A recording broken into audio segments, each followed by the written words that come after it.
अस्सलाम वालेकुम, मैं आपका बबलू लाहौरी और ये है भाई आईफोन 13।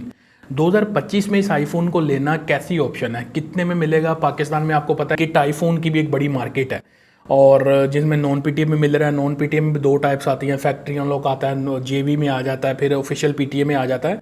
क्या प्राइसेस क्या चल रही हैं और किस टाइप का आपके बजट के हिसाब से आपको लेना चाहिए, आज की इस वीडियो में सब क्लियर करूंगा। डिज़ाइन एंड बिल्ड वाइज 2025 में भी ये फ़ोन पुराना नहीं लगता। मतलब इसका जो डायगोनल शेप वाला कैमरा ना, आईफोन 15 में भी बैक साइड से सेम डिज़ाइन है। इन एंड फील बड़ी सुपर प्रीमियम है। कॉम्पैक्ट साइज़ का फ़ोन है, छोटे साइज़ का फ़ोन है, तो अच्छा लगता है भाई। जहाँ पे ये बड़े बड़े साइज़ के फ़ोन हैंडल करते हुए ना, तो ये छोटे साइज़ का कॉम्पैक्ट एक डिफरेंट ही फील आती है इसकी। IP68 की रेटिंग भी है, वाटर प्रूफिंग मतलब इसमें मिलती है। अगर आपने कहीं से वाटर पैक आईफोन लिया हुआ तो फिर ही इसको पानी में घुसाना, अदरवाइज प्रोग्राम बढ़ सकता है। अगर आपने ओपन वाला ले लिया, मार्केट में हर तरह का धंधा चल रहा होता है, तो केयरफुली बाय करना। मैगसेफ का भी सपोर्ट है, ऑब्वियसली आईफोन 12 से ऊपर जाके आ रहा था वो सारा। तो मैगसेफ वाली जो एक्सेसरीज है ना, वो भी बड़ी चिपकती हैं। और मैं गेम खेलते हुए जो कूलर है ना, जो मोबाइल कूलर है, वो भी चिपका के खेल रहा था, बड़ा बेहतरीन चिपक रहा था इसकी बैक पे। परफॉर्मेंस वाइज बड़ी तगड़ी ऑप्शन है। अभी भी A15 बायोनिक चिप है एप्पल की, 1.25 मिलियन एंतुतु पे स्कोर दिखाता है, तो इजी से आप आइडिया लगा लो परफॉर्मेंस किस तरह की होगी। और ये सेम एंड्रॉयड में जो है स्कोर स्नैपड्रैगन का 8+ Gen 1 चिप मैंने टेस्ट किया था लिनोवो के लीजन टैब में, जिसको मैंने रिव्यू किया था। तो बड़ी अच्छी परफॉर्मेंस है उसकी। इसके अंदर भी बड़ी तगड़ी परफॉर्मेंस है। Day to day task, heavy task भी करोगे तो ये भाई साहब नहीं रोने वाले, नहीं रोना धोना करने वाले। आपके हर तरह के जो टास्क हैं वो बेहतरीन हैंडल करेगा। उसके अलावा normal day to day task थोड़े मॉडरेट या थोड़े से हैवी भी कर लोगे, वहाँ पे कोई गरम शरम इतना नहीं होता। नॉर्मल टेम्परेचर रहता है, गर्मी ज़्यादा पड़ रही होगी, हल्का फुल्का गर्म हो जाएगा। गेमिंग करोगे वहाँ पे ये फ़ोन हीट कर सकता है, हीट करेगा और फिर परफॉर्मेंस को थोड़ा थ्रोटल करेगा। वैसे तो ये 60 FPS की गेमिंग दे देता है। ग्राफिक्स इसके स्मूथ से लेके जो HDR तक के हैं ना, वो एक्सट्रीम 60 FPS तक जाते हैं। और जितने इंटेंस आप ग्राफिक्स ऊपर से रखोगे, उस तरह की फिर हीटिंग आपको मिलेगी। गेमिंग करनी है अच्छी 60 FPS वाली करवा देता है, बट आपको कूलर इसके साथ यूज़ करना ही पड़ेगा। अच्छे वाला कूलर लोगे तो वैसे ही चिपक जाता है, क्योंकि मैगसेफ का सपोर्ट इसके साथ मिलता है। और मल्टीटास्किंग ठीक है, 4 GB रैम होती है इसके अंदर, वहाँ पे इश्यूज़ नहीं है मुझे आए। और जो स्टोरेज है 1 to 8 GB वाला बेस वेरिएंट है मेरे पास। NVMe स्टोरेज होती है यार। ये जो NVMe स्टोरेज है ना, UFS स्टोरेज के मुकाबले में फास्ट होती है। और यही वजह है कि आईफोन इतने साल पुराना होने के बावजूद भी परफॉर्मेंस अच्छी दे रहा होता है, हैंग नहीं हो रहा होता, अटक नहीं रहा होता। और पुराना को 5-6 साल पुराना कोई एंड्रॉयड का बजट फ़ोन या इस रेंज का कोई उठा के देख लो तो उसकी आंखें बाहर आ रही होती हैं, क्योंकि उनमें स्टोरेज स्लो होती है। तो स्टोरेज का ही मेन काम है। कॉम्पैक्ट साइज़ का फ़ोन है, 4240 mAh की इस फ़ोन के अंदर बैटरी है। नंबर देख के एंड्रॉयड के साथ अगर किसी के साथ कंपेयर करें तो आप ओबियसली लगता है कि भाई आजकल 5500, 6-6, 7-7 हज़ार mAh बैटरी का ट्रेंड चल रहा है। बट इस फ़ोन की जो 4240 mAh की बैटरी, मेरे पास 100% हेल्थ वाला यूनिट है। और मॉडरेट यूज़ में भी 1 दिन से ऊपर जा रहा है इसका बैटरी बैकअप। मतलब बैटरी ऑप्टिमाइजेशन इस लेवल की है। तो बैटरी टाइमिंग मुझे इस फ़ोन की काफ़ी बेटर लगी है। बाकी डिपेंड करता है आप किस बैटरी हेल्थ में बाय करते हो परसेंटेज में। कोई 80% वाला ले लिया तो वो मतलब उसकी ज़रा थोड़ी जल्दी जाएगी, लेकिन 80% वाला रिकमेंडेड नहीं है। जब आपने कोई भी आईफोन लेना है आज के टाइम पे, 90% प्लस उसकी बैटरी हेल्थ होनी चाहिए और ओरिजिनल वाली होनी चाहिए। वो मार्केट में आपको पता है कि बूस्टेड बैटरीज भी चल रही हैं, हर तरह का धंधा चलता है। बाय करते हुए यूज़र को खुद ही अच्छे से देख के लेना पड़ता है, या फिर किसी रिलायबल सोर्स से बाय कर लो। क्योंकि बैटरी ये लोग अंदर से इंटरनली कोई चिप लगा के उसको बूस्ट कर लेते हैं, और उससे ये क्या करते हैं, जो 3U टूल वाला लोग मोस्टली मार्केट में जाके चेक करते हैं ना, ये उसको भी चूना लगा देते हैं। मतलब 3U टूल का भी इन्होंने सोल्यूशन निकाल लिया हुआ मार्केट वालों ने। तो बहुत ज़्यादा एहतियात की ज़रूरत रहती है इसको बाय करते हुए। चार्जिंग पे ये 20 वाट को सपोर्ट करता है। जो चार्जिंग मतलब इसका टाइम है अराउंड कोई 1.5 घंटे के आसपास है।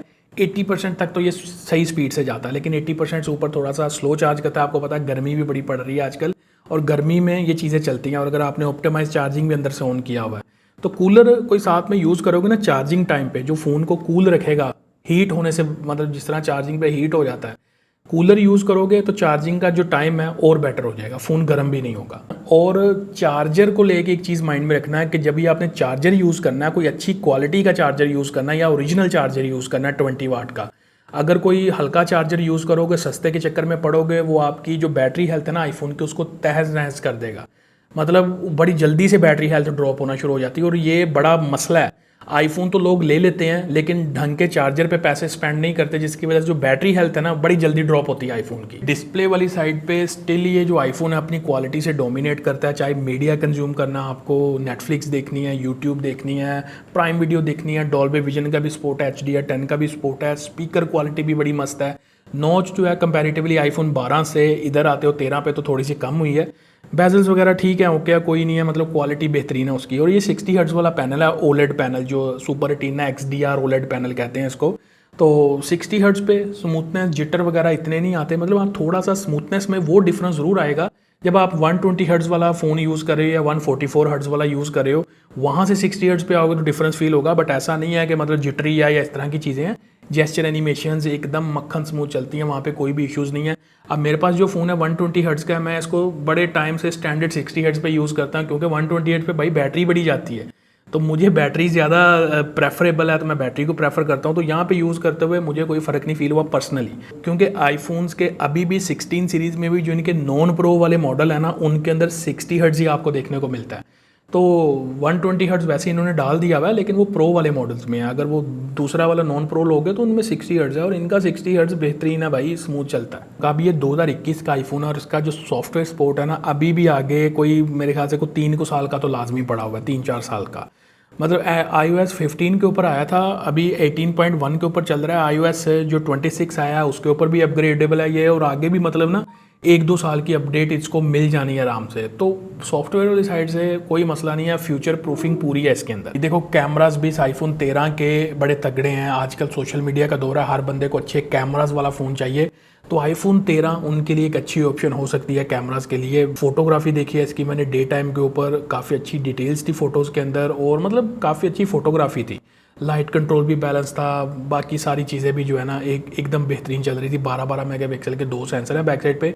हाँ 2x पोर्ट्रेट जो होता है ना, टेलीफोटो सेंसर वाले, जो 3 आंखों वाले आईफोन में मिलते हैं आपको, वो मज़ा थोड़ा सा मिसिंग है इसके अंदर। लेकिन ओवरऑल जो मतलब फ़ोटोज़ हैं वो काफ़ी डिसेंट निकाल के देते थे, बैक और फ्रंट दोनों साइड से। और जो वीडियोग्राफी है बैक से भी और फ्रंट से भी 4K 60 FPS तक का सपोर्ट है, और सुपर स्टेबल वीडियोज़ ये देता है।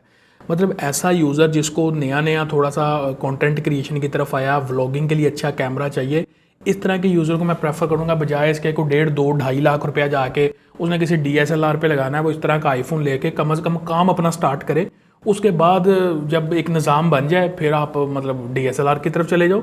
और यहाँ पे जो है इसमें जो आईफोन 12 से जब 13 के ऊपर आया था, तो यहाँ पे एक मोड ऐड हुआ था जिसको सिनेमैटिक मोड कहते हैं, जिसमें बुके वाली वीडियो बनती है। वो 1080p के ऊपर यहाँ से बना सकते हो, कंटेंट क्रिएशन के लिए बनानी है, रील्स वगैरह बनानी है, तो काफ़ी यूज़फुल फीचर है वो भी। तो कैमरा वाली साइड से 2025 में स्पेशली व्लॉगिंग या फिर अगर आपको अच्छी फ़ोटोज़ भी चाहिए तो ये रिकमेंडेड ऑप्शन है आईफोन 13। अब देखो प्राइसेस की तरफ आते हैं। प्राइसेस मैंने साइड पे मेंशन कर दी हैं सारी, बहुत वेरी करती हैं depending on condition, battery percentage और कलर्स पे भी इवन डिपेंड करती है। तो यस अपनी अपनी प्राइसेस में नॉन PTA वाली ऑप्शन की तरफ भी जा सकते हो। 80 से 85 हज़ार रुपये के दरमियान आपको 100% हेल्थ वाला भी फ़ोन मिल जाता है। और अगर सिम चलाना प्रायोरिटी नहीं है तो ये देख लो, PTA वाली जो ऑप्शन है टैक मॉडल में आ रहा है, ऑफिशियल PTA 1.25 से 1.30 के आसपास 90 हेल्थ वाला मिल जाता है, 1.35 तक 100 हेल्थ वाला भी आपको मिल जाएगा। तो PTA वाली अगर सिम चलानी है आपने तो PTA वाली ऑप्शन भी आप ले सकते हो। मतलब व्लॉगिंग के लिए, कंटेंट क्रिएशन के लिए अच्छी परफॉर्मेंस, अच्छा डिस्प्ले, अच्छी बैटरी लाइफ, अच्छी ऑप्शन है। इसके मुकाबले में जो आईफोन 12 प्रो है उसमें एक तीसरा कैमरा आता है और 2 GB रैम ज़्यादा है, वो भी ऑप्शन देख सकते हो अगर टेलीफोटो सेंसर आपकी प्रायोरिटी पे है। बट आईफोन 13 मैं आपको रिकमेंड करूँगा उसके मुकाबले में भी। और आईफोन 13 और 14 में भी कोई ज़्यादा डिफरेंस नहीं है, जस्ट एक मोड में 4K रिकॉर्डिंग है सिनेमैटिक मोड में, उसके अलावा कोई डिफरेंस नहीं है। तो आईफोन 14 अपना आईफोन 13 जो है एक हाईली रिकमेंडेड ऑप्शन बन जाता है 2025 में। अच्छा आईफोन है, कॉम्पैक्ट है, इसको आप ले सकते हो। आई होप कि चीज़ें आपको क्लियर हो गई होंगी। वीडियो अच्छी लगी हो तो लाइक शेयर सब्सक्राइब करना। मैं मिलता हूँ अगली वीडियो में। Thanks for watching. अल्लाह हाफिज़।